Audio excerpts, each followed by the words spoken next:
We are live. GM everyone, GA for those on the East Coast. This is Chinmay and Mav from 10 Years of Ethereum, celebrating 10 years of this network that we love. Decentralized building, permissionless everything. Ethereum has made it possible. And today is a special episode for those who love content, especially podcasts. And you are in for a treat because did you know that podcasts could be even better than what you think they are right now?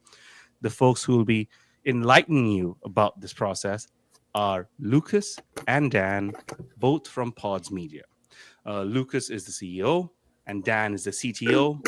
Both of them are responsible for ensuring that your favorite crypto podcasters are on air exactly when you need them. And there's a whole bunch of extra stuff there as well. Stuff that is only possible because we're doing this on chain. So, welcome to 10 Years of Ethereum, both Lucas and Dan. Thank you guys so much for having us. Stoked to be here. GM. We're celebrating 10 years of Ethereum. This is a rapid fire. Uh, Ethereum came out in 2015. So, Lucas, what were you up to in 2015, and when did Ethereum come into your orbit? Yeah, that's actually funny. In 2015, I was a freshman or sophomore in college, and I had actually come across Ethereum like right around when it launched. I had downloaded like the original Mist wallet and was kind of just paying attention to it here and Nice. there. Unfortunately, it completely bricked my laptop, and I kind of gave up after that. I never actually bought any ETH or anything like that.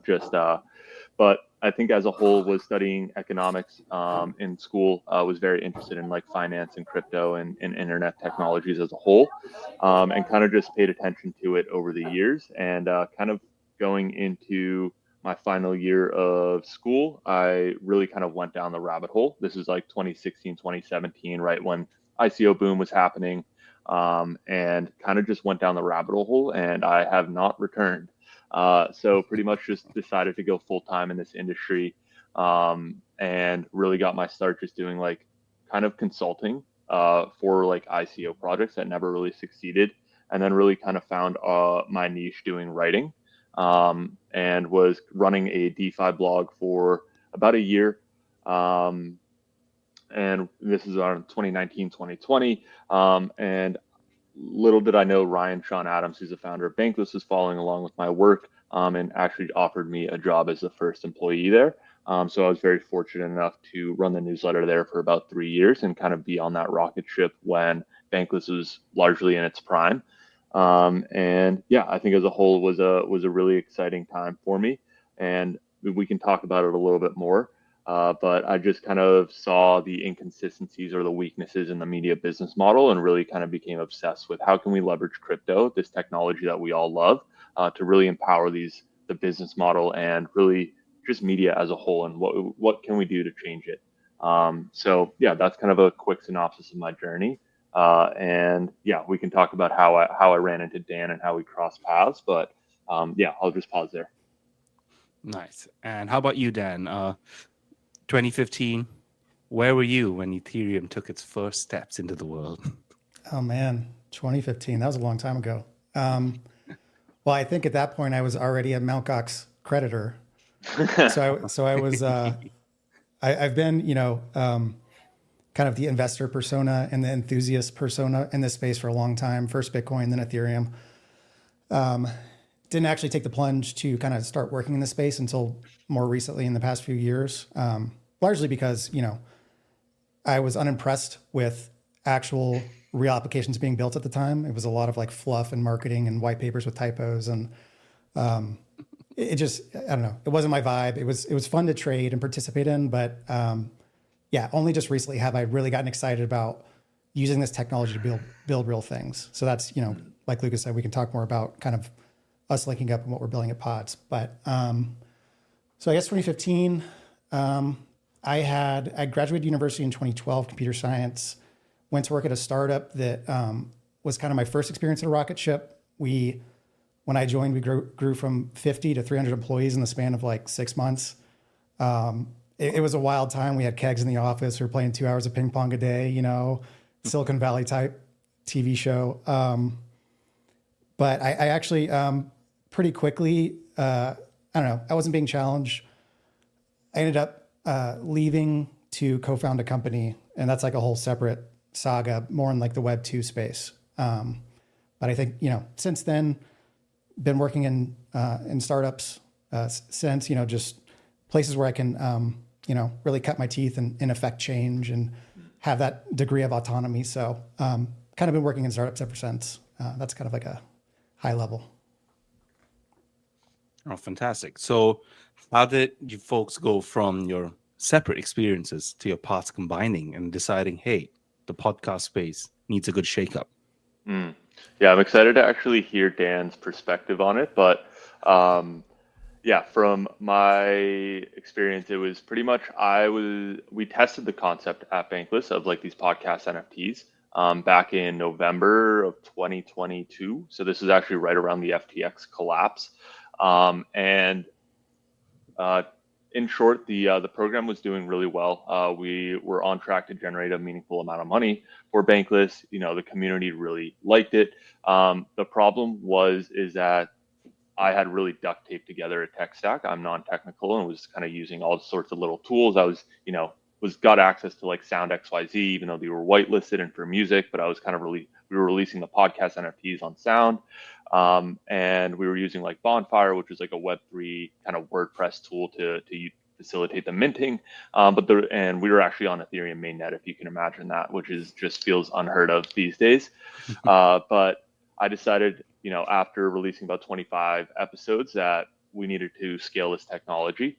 And so I decided to take a step back from Bankless and really try and scale this into a fully fledged platform for podcasts.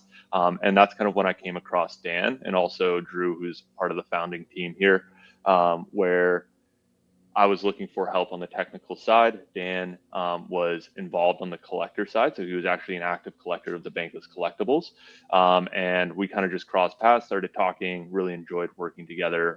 So yeah, we brought on each other, but brought Dan on as well as Drew, who were both exceptionally helpful and just like took a bet on this crazy idea.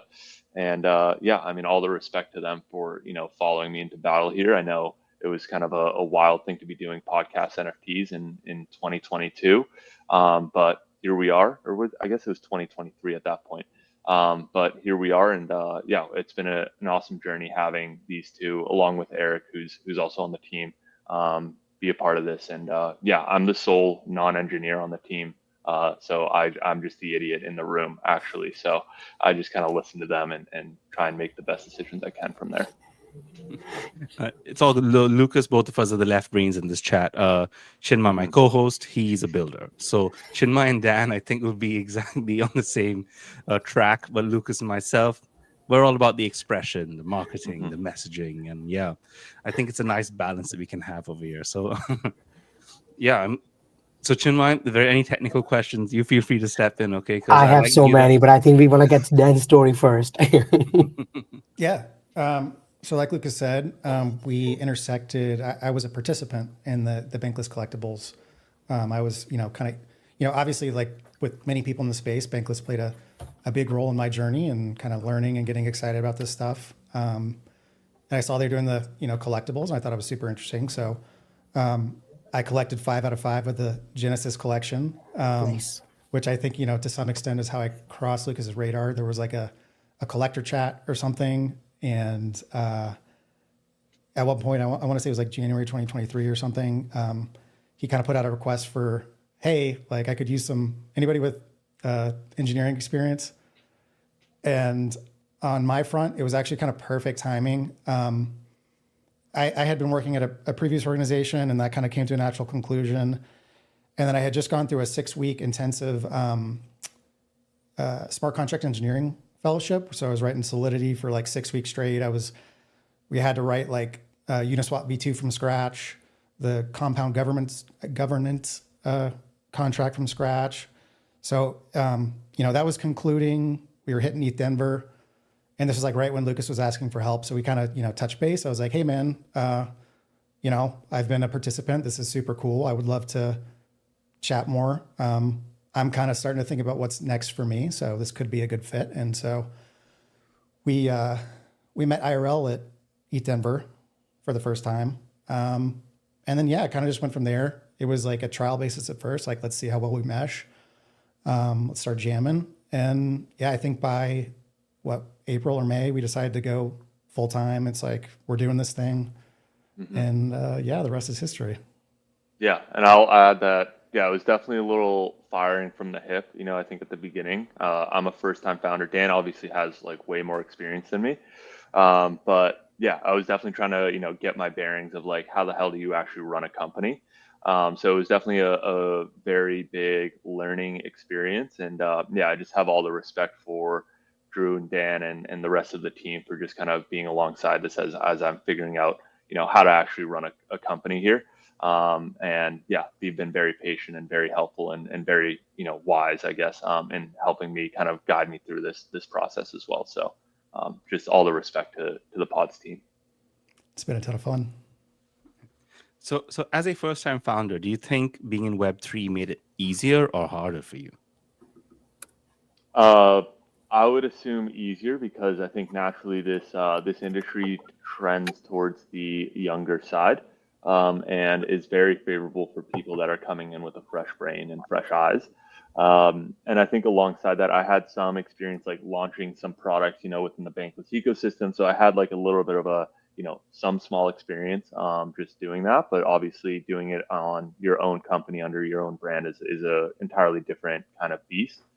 But I think as a whole, yeah, Web3 is very friendly to first-time founders. I think it's pretty forgiving in terms of making mistakes. Also, can be very unforgiving if you make a big mistake. But I think for the most part, it's a very young industry, and people are all trying and experimenting in different ways, and that's very favorable for a first-time founder.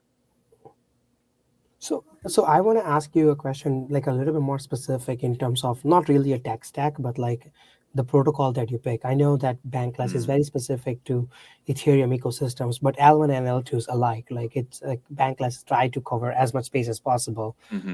So what was your thought process on first launching on Ethereum? Why Ethereum versus any other L1? And currently you guys are mostly focused on Base. Correct me if I'm wrong. Why did you pick Base? Like, I want to help the newcomers to the ecosystems figure out at least one decision path that you took. And are you happy with it? Would you change it differently so that it basically helps other people solve the same problem similarly or differently? Yeah, I think Dan, I'll let you chime in as well. But I think one on the Ethereum front, I obviously was at Bankless and was just very Ethereum pilled. But I think actually more practically, Ethereum was really the only ecosystem that had the robust tooling and infrastructure for us to really build on it in a reliable way. I think Solana in 2022, 2023, while it was it was existing, I think it was rather immature, in terms of the tooling. And then from there, we found out that gas fees are just a nightmare on ETH mainnet. So we decided to shift to layer 2. And this was actually right around the time that Base was just starting to start launching. And I think the reality is like internally, we actually chose Optimism to deploy first on. And the reason for that was I just had a little bit of PTSD or like from the Coinbase like NFT market. I don't know if you guys remember that. And I just wasn't sure absolutely. if Base was going to be in that same ballpark. And props to Jesse and that whole team for absolutely crushing it. In terms of why we chose Base, one, there was just organic demand from creators. Like almost every creator that we talked to was like, please, like, can we be on Base? So that's obviously a very good signal.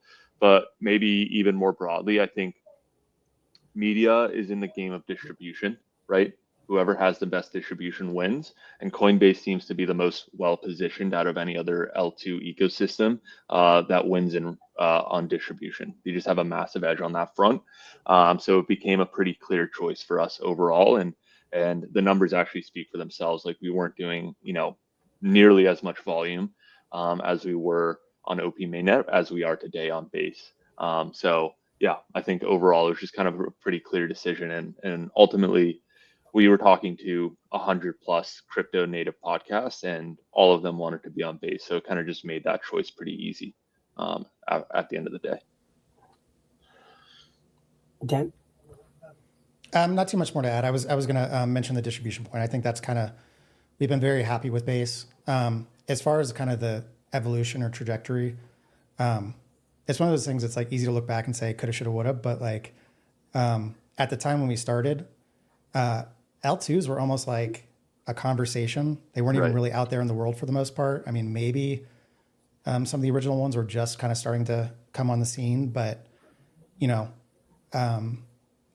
there's kind of that. Sometimes it's helpful to wait and see how it all pans out rather than eagerly adopting and having that, you know, dramatically affect your business if it doesn't pan out. So, you know, ETH mainnet was a safe choice to begin with. Like Lucas said, the gas fees became just insane, and were dwarfing like the revenue that creators were earning. And then, yeah, I mean, we were definitely, we knew base was coming. But like Lucas said, is again, one of those wait and see things. You know, is Coinbase going to be a good actor, right? Like one of these quote unquote corporate chains. Yep. Like Lucas said, I mean, I think Jesse and the team have done tremendous, and we're very happy with the direction that it headed in. But at the time, again, like OP mainnet was kind of the tried and true, like the one that was safe to pick. It at least got us to the L2 world where we could like those gas fees became manageable. And then, yeah, once base came on the scene, it was clear that, you know, the vibes and the direction they were building in were very much aligned with kind of where we wanted to head.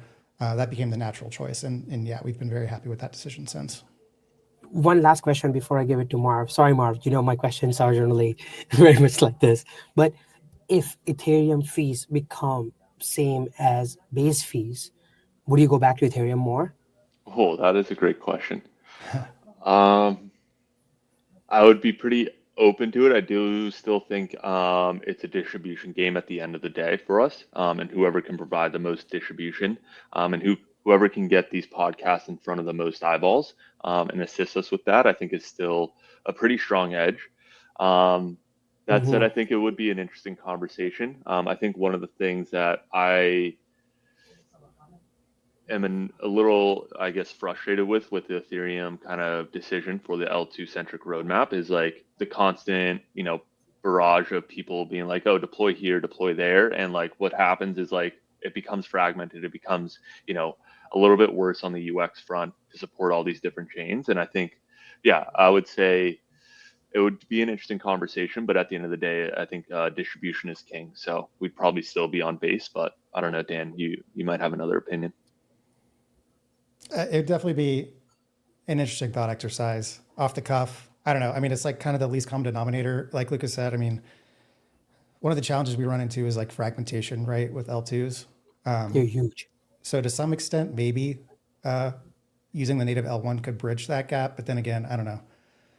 There's a lot more infrastructure built up around cross-chain stuff for ERC20s versus what we're doing is ERC 1155s. I don't know how in the weeds we want to get in this conversation, but I don't know. As much as you like.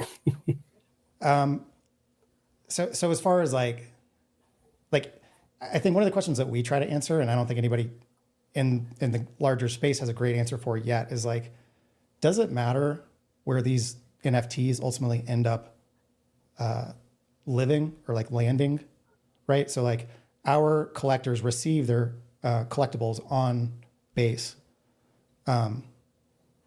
If we were to support other chains, does it matter? I don't know. It starts to get really complicated really quick. So that's definitely not a decision we would take lightly, I guess is the short cop-out answer. Yeah, no, I was expecting the same answer from you and Lucas, like one from one perspective and another perspective. Thank you so much. Please, Mark, take over. So yeah, just to quickly plug what we're doing over here for those who've just joined in the live broadcast. We're chatting with Lucas and Dan from Pods Media. Pods Media is taking podcasts, a fairly basic media format, and they're adding a whole bunch of beautiful Web3 based mechanisms on here. They're improving distribution, they're adding collectibles, and they're just doing a whole bunch of things to bring podcasts into the expectations we have of rich media in 2025. So I really wanted to have them on because I have a podcast too. It's called Is This the New Internet? And Dan was absolutely instrumental in getting me started on there. He has been a huge support because it's a Web3 team, right? People wear multiple hats, they're involved in multiple parts of the operation. It's a very personal experience. If you think that, we're deploying global products, it's just small, lean teams with lots of multifaceted people operating these.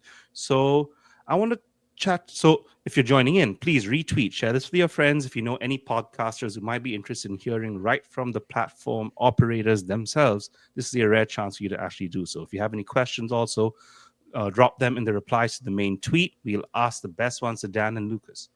So I want to get into the format of podcasting, right? Because it's been around forever. People credit the podfather, Joe Rogan, with getting all of this rolling into the mainstream. But what about this medium made you think that, hey, there's something over here? There's something special over here? Because we've spoken about how the podcast may have swung the US election last year. We've spoken about how niche interests get to thrive within these spaces where we can really have long form conversations. So, what was this journey like into first understanding the podcast world and then having our own take in improving on it? Who would like to go first? Either of you. Lucas seems to be ready with an answer. Yeah. Yeah, I think podcasting has been a very interesting vertical. I think clearly one of the main decisions on why I felt comfortable pursuing this is that no one else is doing it in Web3.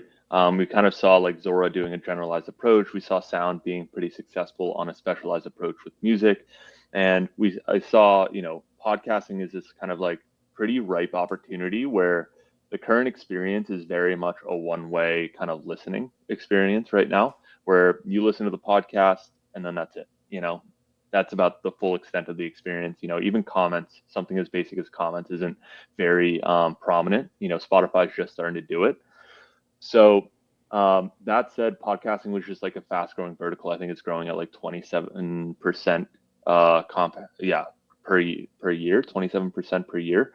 And no one was really touching it. It's not really the sexiest content vertical to be tackling, but no one was touching it. And as we kind of talked about, off recording, was like this vertical is becoming more and more prominent in the sense of people are getting very tired of like short form, inauthentic content and the quick dopamine hits. Whereas podcasting, you actually get the platform for these longer form, authentic conversations. You can actually explain your point rather than these kind of like surface level bits that you see on TikTok or Instagram Reels or anything like that. And we're really seeing the consumer trend shifting over more towards this long form content. Even YouTube videos are getting increasingly longer. We're like the optimal YouTube video is like 15, 20 minutes long. And I think as a whole, it just felt like a ripe opportunity and especially for monetization, right? I think very clearly the only form of monetization that exists broadly for podcasts right now is brands and advertisement based. And in reality, no one loves it. Most people, the most engagement that you get out of a podcast is when you open it and hit the 15 seconds thing to skip the ads, right? And that's the most engaging part of any podcast, that from the user, is them skipping the ads and the only way for you to monetize. So it's hilarious really you trying say to, that, but I do that all the time. You're I absolutely do. right. That is the consumer behavior that exists. And, it kind of sucks for the advertisers, but that's showbiz, baby. So I think trying to figure out how we can create a non-advertisement based revenue stream that makes it feel more engaging for the listener. Because what's interesting about podcasts is that you do have this like very long form one-way street where you really get to know the host, right? Like you feel like you're friends with the host, you feel like you know that guest a lot better, but you don't really have any way of showing it.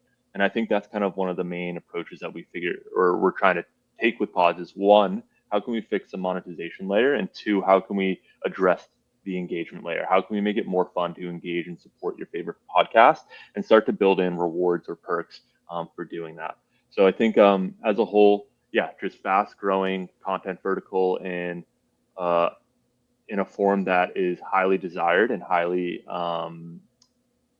what do we want to call it? Let's call it like valuable for society right now. And people needed to make money. Every podcast is looking for new ways to make money, and it just felt overall pretty ripe to come in as a new platform. And there's some other kind of technical decisions that help us kind of create this additive experience that we'll talk about. But yeah, I'll pause there and let Dan chime in anything else that he might have. Yeah, kind of just doubling down on that. I mean, a lot of people forget how old podcasting is. If you look at Wikipedia, some debate about when it technically started, but somewhere around the 2003 timeframe, right? So podcasting has existed for over 20 years, and I think we've seen very little innovation over that time. And actually, one of the things we've seen on the ground is like a lot of investors and VCs, those type, have already written off podcasting. Like they have this traditional mindset about what podcasting is and like in the opportunity for it as like, oh, that's not a big enough market. But, you know, then there's this mismatch, right? With like first COVID, then like the presidential elections, like podcasting lately has been on this, you know, exponential trajectory where, I mean, it's almost more in the conversation these days than like traditional media is. So that TLDR, I think there's like a big opportunity to apply some first principles thinking on like, how can we make this work better for everybody? Not just have it not just be a one-way street, but an actual bi-directional value exchange. And then just like on a personal note, I've been listening to podcasts for about that whole time, and it's played a tremendous like impact in my life. So it's really cool to get an opportunity to work in this space that has shaped my personal professional life so much. So that was super cool. So you mentioned something about that engagement, and I think that's a super valuable point because we're used to engagement on all of our social media platforms. Kind of engagement is that one big metric that a lot of what we do is kind of geared towards.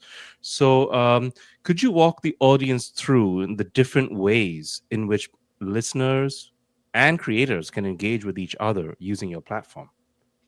Yeah, I think right now we have a lot of ideas on how we want to serve that. But really, the main point right now that we emphasize is like minting is kind of the top of funnel way to engage with that podcast, right? So can we get you to contribute a small micropayment to that creator, directly to that creator, and then in return you get a fancy receipt is kind of how I explain this to normies right now.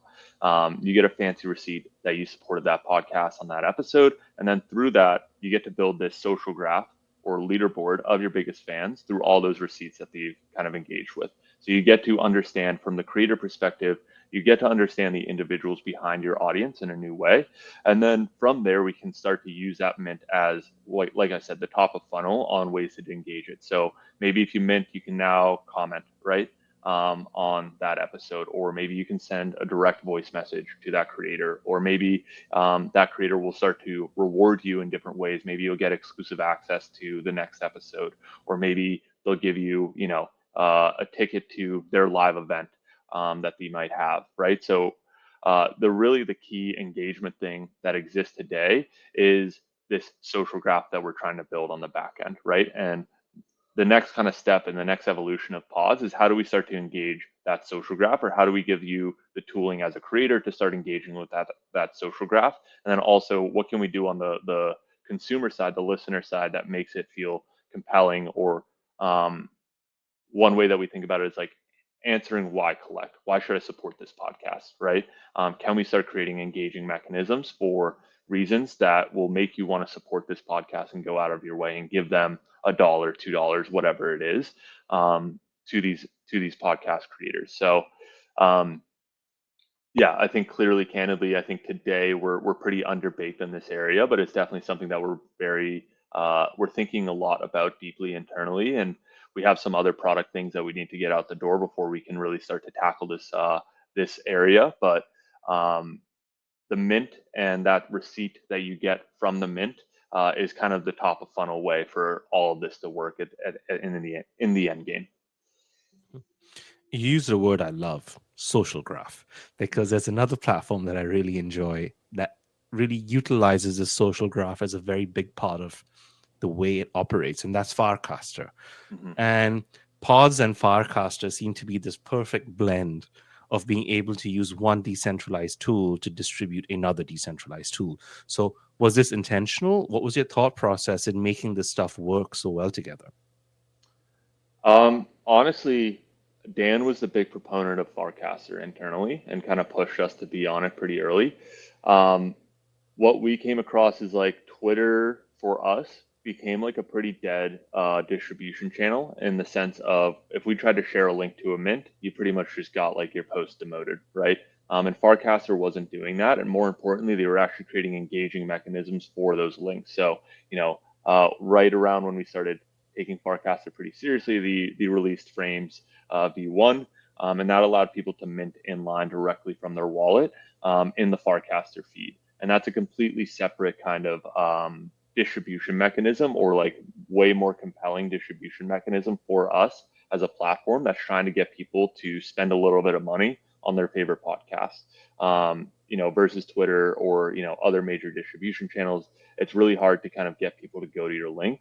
And Farcaster is taking this next step in actually emphasizing and creating a more engaging experience for links and for applications as a whole that were using on-chain primitives like minting and these social graphs. I think that's it for me on that. So something that we love criticizing the crypto space about is the UI UX, but this sounds like you guys have kind of nailed it. So Dan, could you walk us through the whole funnel of discoverability to listening? It's like literally one click while staying within the app. So Dan, what do you think about this in terms of addressing crypto's major UI UX hurdles? And is there something here that you want to build on and somehow make even more seamless using the tools that we have available? Short answer, definitely yes, make it more seamless. I know Lucas and I were both cringing when you said that we've nailed it, because we have no shortage of things that we'd like to improve on the UI UX front. It still takes somebody kind of in the trenches to be able to use this stuff. And that's, for pod specifically, and kind of like in this space at large, I think what everybody's trying to do is make this stuff approachable. Like, how do you abstract away?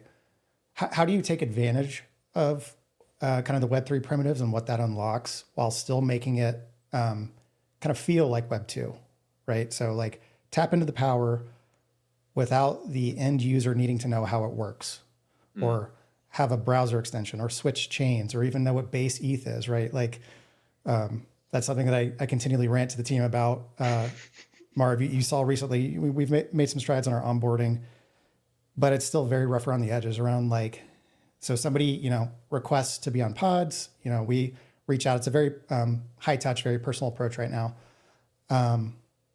But, part of what we explain to them is like, hey, make sure in this wallet that we're allowed listing for you, which problem number one is needing a wallet and like that whole thing. But then it's like, make sure you have, whatever, like 50 cents of base ETH just to cover the cost of publishing to the network. That doesn't go to us. That goes to Base or to Ethereum. It's just all the stuff we have to explain to just get somebody on pods is definitely something we're looking at trying to abstract. I know your question was kind of framed in the Farcaster sense, but kind of across the board on the creator and the collector side, we're thinking really hard about how we can abstract away a lot of this Web3 stuff while still retaining kind of some of the unlocks beyond what you can do in Web2. And a lot of that does come back to the social graph. I know people throw around this word composability, and unless you're technical, maybe it makes your eyes glaze over. But, for those of us that are old enough to have been around in Web2 and building, if you remember like in the Twitter, the Facebook days, there's a lot of developers that were trying to build on top of those APIs and tap into those social graphs. And they would just continually get rugged by those companies, right? Yeah. The companies would decide, you build a whole application based on that, and then they'd change their API, decide to revoke your access, and there's just nothing you could do about it. But with Ethereum, it's like effectively the shared global database that nobody can restrict access to. So in the same way that Farcaster is an open social network, so is Pods, right? Like any of this social graph that you're creating, these linkages on chain, right? Like Dan, collected, is this a new internet? Right? That is a relationship that exists on chain that like anybody can build on top of. So on our end, we're aiming to make it a lot simpler to use, but there is this whole level of additional power and capabilities that are unlocked by this tech And so how do you straddle that like Goldilocks? Hmm. Yeah, I think Dan brought up a really interesting point that we haven't talked about with the social graph is like how you can start to one reward the users. So like if you guys had a sponsor and they're on chain, like a sponsor could just airdrop some tokens to your top fans for being supporters of you guys, right? And that's kind of a new way for a brand Yep. to engage. That's not them getting a 15-second little blurb in your podcast that people are just going to skip right through, right? That's kind of like an on-chain like way to engage with those users and those fans. And then the second piece is like actually how can we leverage social graphs to improve discoverability, right? So it's like, oh, you collected an episode of Is This the New Internet? Oh, and Marv here actually appeared on this episode of a separate podcast. Let's surface that to you because we have that kind of connection, that linkage. There's a whole host of kind of like ways that we can start to tap into the social graph on discovery, as well as like the composability and how you can reward people and engage people that we've already talked about, that I think is really compelling, and we haven't even scratched the surface there on that front yet. Um, the other Interesting. thing, yeah, that Dan had brought up was like the frictions. And one of the nice things was like it was very intentional for us, in the sense of we had an initial go-to-market strategy of let's bring on every single crypto podcast that we can, and let's make this work with them. One, because you can chew a little bit of glass, you can have a wallet, we can have base ETH, we can kind of like cut some corners here and just like, okay, let's get the core meat and potatoes here ironed out. And two, the hosts understand the technology and the fans, you have fans that understand the technology. So you kind of just have this right like initial go to market strategy, that allows us to be a little bit more rough on the edges, but actually really figure out that core experience. And like some of the things that we've done really well is like playing this additive role and making it entirely net additive for you to bring that podcast on chain. And you can do it in less than a minute, right? So yeah, I think those were some of the key points that were just mentioned that I wanted to touch on is like one, the social graph has so much more opportunity around discoverability. And two, the frictions that we have with pods that exist today were like kind of intentional in some sense because we were just onboarding crypto podcasts. And now we're starting to take these steps that we kind of alluded to of let's abstract away all these crypto complexities. Let's delete the wallet. Let's delete the requirement for base ETH. Let's figure out how we can tackle this on the collector side as well, that we need to iron out.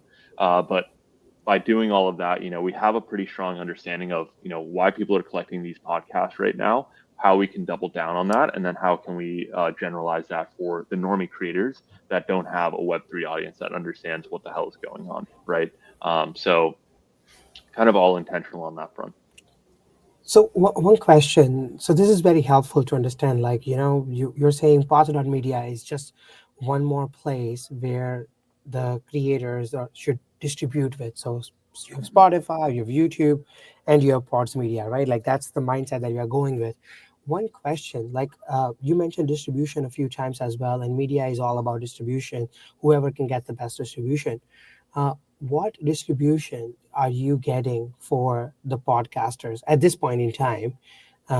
Like, why should they? Is it and like if you can share some numbers, if you feel comfortable, like some win and successes. Like, if some, what is the bar that people can like? Yeah, this is the one I want to cross. If you can share, that would be something amazing. In terms of, yeah, the numbers, can you explain that a little bit more of like what you're looking for in terms of like the number of listens or plays or like, yeah, kind of what's that key metric or that Yeah, bar? roughly speaking, I'm a podcaster. I'm trying to think simplistically in Hmm. this case, right? Like if I'm a podcaster, on Spotify, I get access to tens of millions of people who are on Spotify users, but that's not really my Right. audience, right? Like I Yeah. would probably get in front of like, let's say, 1,000 people because of some marketing that I do and some internal things that Spotify would do. So theoretically, Spotify is putting me in front of 1,000 people at max. How are you? Like what does that look like in context of pods or media, and how are you making it better? Yeah. That's what I would like to understand. So distribution for me as a creator, what you're doing for them.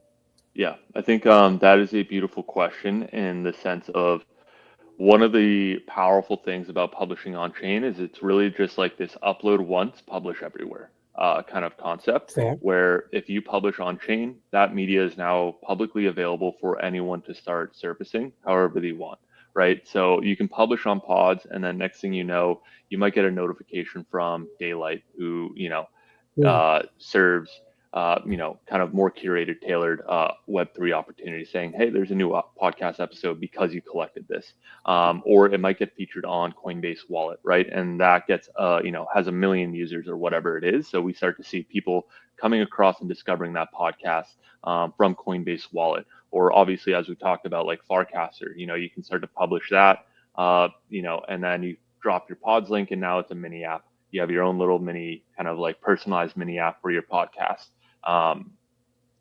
So this publish once or upload once, publish everywhere concept is really powerful, and we're really only starting to see like the first, second innings of it. Of look, this media is very publicly available. It's very easy to kind of surface this, and it can show up anywhere. Like we don't actually know where it's going to show up and who's going to discover it from what angles and what mechanisms, and that comes in through the data of like we'll see some portion of our traffic coming from Warpcast and some portion coming from Coinbase Wallet, or if we run a layer 3 quest, which has a very strong active community, we get a lot of traffic from there. So we start to see different components coming in of like where is this traffic coming from, who's listening to it, and they might just be listening to it in their like Rainbow wallet for all I know. Like I don't know, like we don't actually get analytics on that. It's like so there's really just it's an infinite design space in terms of discoverability, right? Like it's really whatever opportunities are out there and that want to surface that opportunity, they can. And yeah, people discover from all sorts of different vectors at this point, which is really cool to see. And we're, not even, I would say like we're 2% there of like what's actually possible. So Interesting. Are you like the way you explained it? I would love to see on new Coinbase social feed or wallet, whatever they want to call it, but like the new social wallet experiment that coming from Coinbase. I would love to see a podcast tab, and I would love to see Pods Media there. So if you're not talking to them, I think let's figure it out. But I'm pretty sure you have all the yeah, bells and whistles to talk to them, anyways. yeah, But yeah. this is amazing. I would love to see that. I love the Yeah. approach there. I believe there is a listen tab. I have to check the new Coinbase wallet and see what they have, but Pods is definitely featured in some capacity there. I think we're like the #1 listening app on like the desktop version right now. So Oh, yeah, cool. I would assume that, and one of the nice things too is like the composability taps in again of like Yeah. any link that shows up on that Coinbase wallet feed is actually now a little mini app on Coinbase wallet where people can mint and listen directly from Mm. that feed, right? So you kind of, again, when Coinbase wallet launches, like that's a net new distribution channel that we did nothing to get, right? People are just publishing on chain and they get that Coinbase wallet distribution out of the box because of that concept. Publish once, upload everywhere. And that's kind of the Beautiful. powerful piece. This is Chat, beautiful. clip that chat. So I'm going to get a little philosophical. Apologies in advance. But lots of folks talk about, we need retail. We need folks to come in. We need, my parents to feel comfortable using on-chain tools because all that difficulty that you're talking about, Dan, about abstracting away has happened. So would you consider pods as the fabled consumer crypto that we're all looking to get into the hands of people? And do you see what is the path in your mind to this becoming consumer crypto if you don't see it as such right now? It's a really good question. Dan, do you have any immediate thoughts there? Well, I mean, thought number one is we're not there yet. Yeah, that's a good So one. maybe the better question, part of your question was like, how do we get there? Candidly, I think it's the frontier, right? Like everybody's trying to figure that out. So I think, we have some theses that we're building towards, and I think everybody's kind of experimenting to see what works well. I know in the pre-call, I think it was, I was complimenting Rodeo. I think they've done a great job of making some of this tech approachable and what it might look like to be a little more consumer. So you just press buttons and stuff happens. They're using embedded wallets on the back end. They're using USDC. So, I think it's kind of a combination of all the above. How can we abstract away all this, like needing to manage EOAs or browser extensions or switch chains or denominate in different tokens? There's just so much stuff right now you have to think about in order to use this stuff. like my girlfriend is very normie. She's a nurse. She has no idea about, like, technically, I have to help her with a lot of stuff. And like, there's no way in hell she would be able to use this, even if I sat down with her for several times a week for months. Like, so we have a lot of work to do to abstract away a lot of these complexities. But I think slowly but surely, we like to say brick by brick internally. Yeah. I think I agree with everything that Dan said there, and we have a lot of work to do. And let's just assume that we've done that work. I do think like podcasting and the industry that we're tackling is like very ripe for this consumer adoption, in the sense of specifically the creators. Like Jesse Pollock is now on this like crusade of like everything is downstream of creators right now. It's just like, let's focus on the creators and everyone else will come in downstream of that, right? The nice thing about the podcast industry is that, candidly, it's kind of dying for new ways to monetize. Everyone's fighting for distribution. Everyone's relying on Apple. Everyone's kind of looking, when I talk to these podcast networks or, these creators, they're like, you say, hey, you can come in and you can earn more money on your podcast. You can unlock new distribution and it's going to take a minute or less and there's no baggage associated with it. It's a no-brainer, right? It's not hard to sell the podcast, right? As long as we can achieve all those things, right? And I think the other kind of dark horse with podcasting that makes it very ripe for us is it's the only form of media that's entirely reliant on this thing called the RSS feed, which is maybe the closest, most composable like Web 2 like technology that we have. And it allows us to be very composable with all these Web 2 podcasts in the sense of we can start to import, an RSS feed is effectively a feed of all of your podcast or any content, but right now it's podcasts.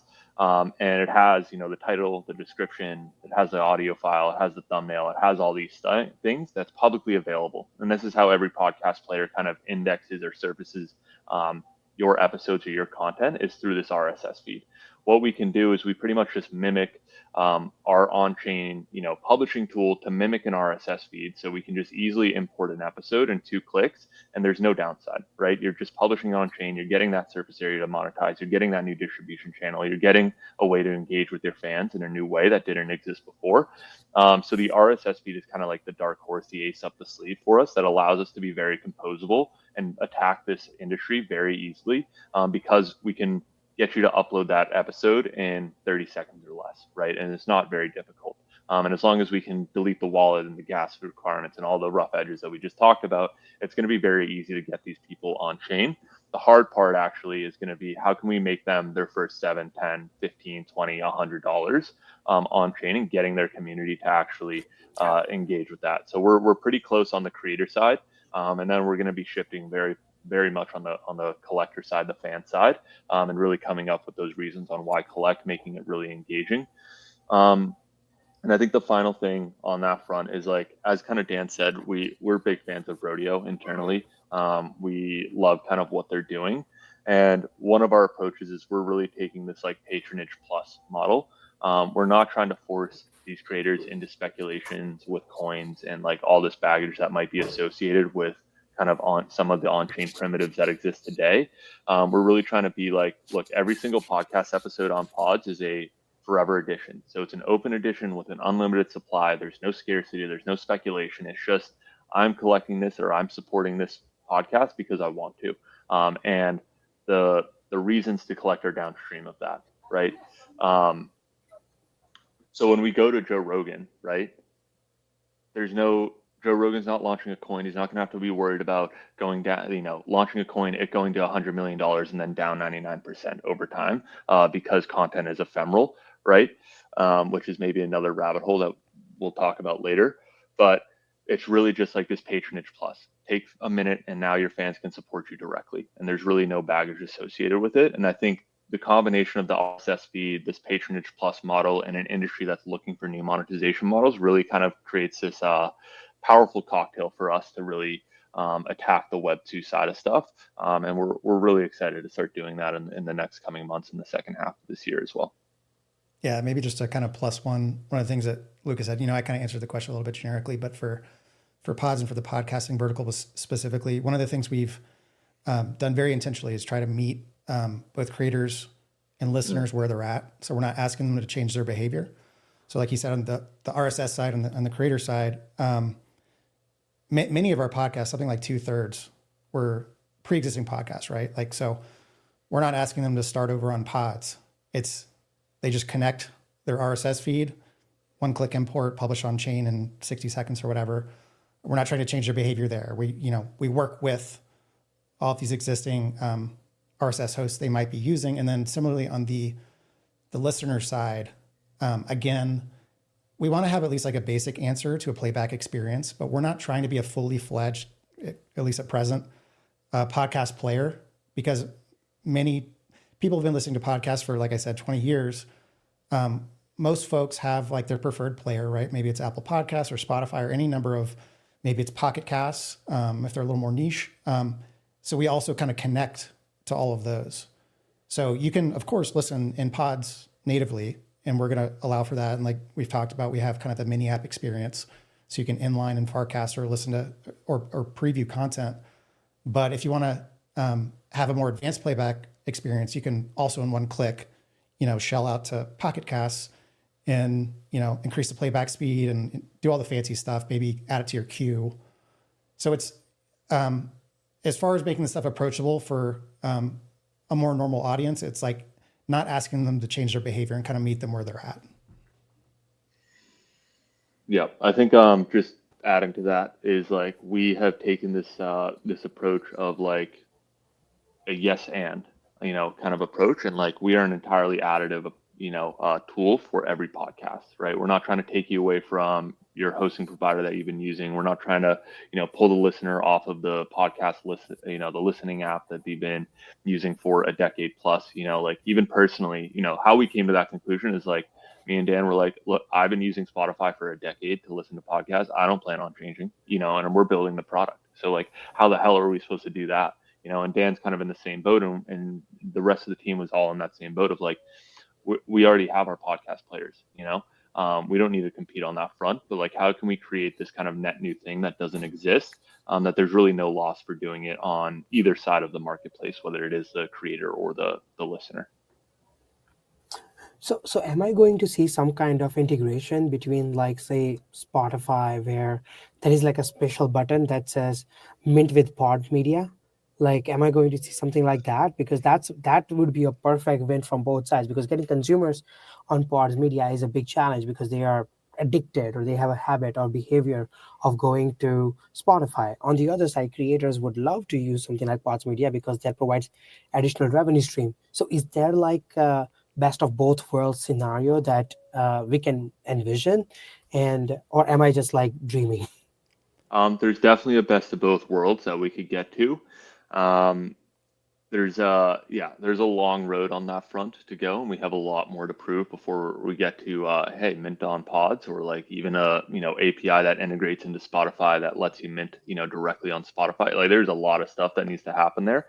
What I will say is, we definitely do plan on integrating with like the hosting providers in the sense of Libsyn, or let's call it Libsyn, is kind of one of the big players in the space. Is like they have 100,000, a million plus podcasts on their platform, and it's like, how do we create a very easy way for them to plug into that gives every podcast that they have that's actively publishing with them an option to publish on chain via pods? And like that is actually a much easier area for us to wedge ourselves into, and for how we can start to scale to 10,000 podcasts, 100,000 podcasts, a million podcasts pretty quickly.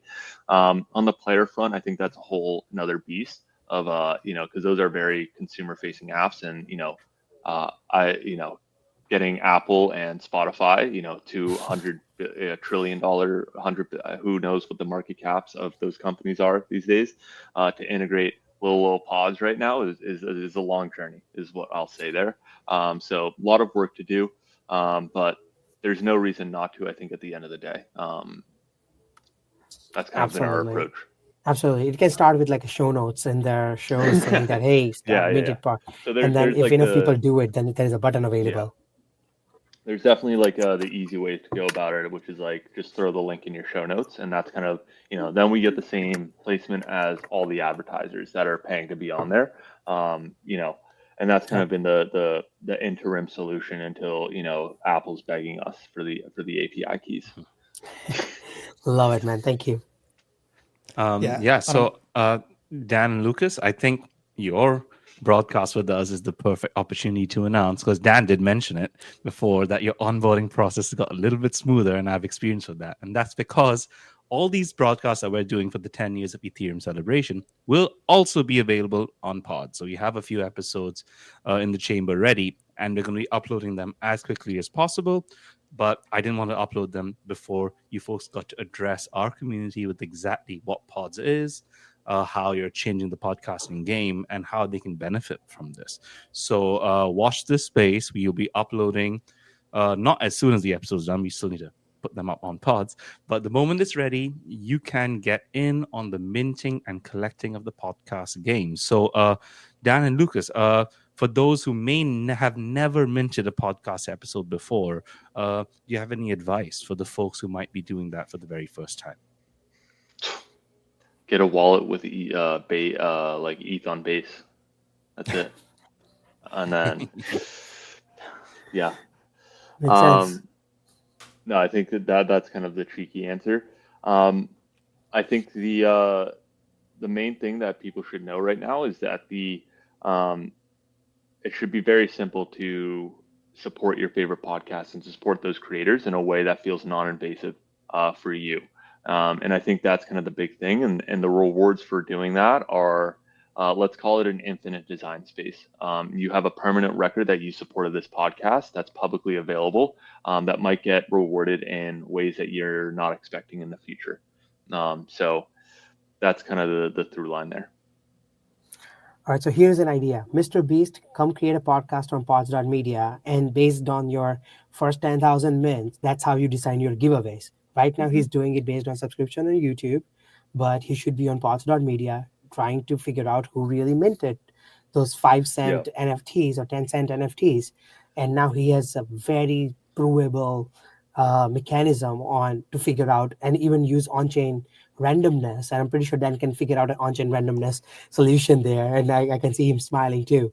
We can give him a short way of picking random winners around that. It's just that easy, Mr. Beast. Hit us up. Yeah, let's go, Mr. Beast. No, Chinmay, that's actually a great point. And that's honestly an example that I use to explain like this why collect is like, look, imagine if Mr. Beast had a full list of everyone of Venmo accounts and email addresses of everyone that supported his content and when they supported it. What would he be doing? What crazy shit would he be doing? He'd be YOLOing $10,000 to some random supporter every day. He would, the top 100 most loyal supporters would be coming on the next show. He would be doing some crazy stuff to get you to engage and to support him, directly. And like that design space is so massive of like, if we can just provide you that list, right? Like what you can do with it becomes pretty remarkable in terms of like the possibilities. That's fantastic. And I was going to say, kind of back to the tip question, like we've talked about in this conversation, not only, collect the episode, but all the stuff is social. So not only collect the episode, but maybe grab yourself an ENS, grab yourself a Farcaster profile, start filling out your details. So you're kind of like, you're showing who you are in public and, join the conversation, like start, building out your on-chain portfolio, so to speak. Yeah. So creators, large and small, you've now seen the two people on our stream who you need to get in touch with if you want to get on chain and make sure people can mint, collect, engage, and support your journey directly. It's a permissionless world. You can do so many things. And I'm so grateful for Lucas and Dan for putting in place this playground where us creators can actually come on and express ourselves really well. So we're almost at the end of the stream today. Lucas and Dan, thank you so much for joining us. Do you have any final words, final plugs to, any information, nuggets of wisdom to share with our audience as a farewell? I would just say that it's been a really amazing journey to see the world come on chain faster and faster. I think when we started this journey, the concept of even content being on chain was pretty niche and kind of obscure. And now it's actually not really a question, at least within the community that we're in now. So I think as a whole, we're just excited to kind of play this small part in bringing the world on chain, podcast by podcast, and hopefully people will support and collect and engage with their podcasts in a new way that didn't exist before. Absolutely. And on the pods front specifically, we love feedback. So if anybody has any feedback on the collector front, on the creator front, if you have a podcast that you're interested in getting on chain, hit us up. Yep. I think the last thing on that is if you are a podcast and want to get on chain on pods, we have a very secret become a creator in the footer that we're not very public about, but you can use that to apply to pods. We probably onboard 5 podcasts every week, give or take. Dan is the point man on that. So if you are one of the lucky few that get selected, you'll get a message from Dan and you'll get to experience the future of media. Amazing. It's like a Willy Wonka golden ticket. Woohoo. Well, folks, thank you so much for joining in. This is Chinmay and Marv signing off with Lucas and Dan from Pause Media. We're doing this for 10 weeks. This is the first week done. We got 9 weeks left of content. Come on here not every day, but most days at 1 p.m. Eastern. Hear from your favorite builders, creatives, and founders coming on and making Ethereum this thriving ecosystem we wish it to see. So, folks, join us very soon, and you take care. We'll catch you on the next one. Thanks, guys. Thank you, guys.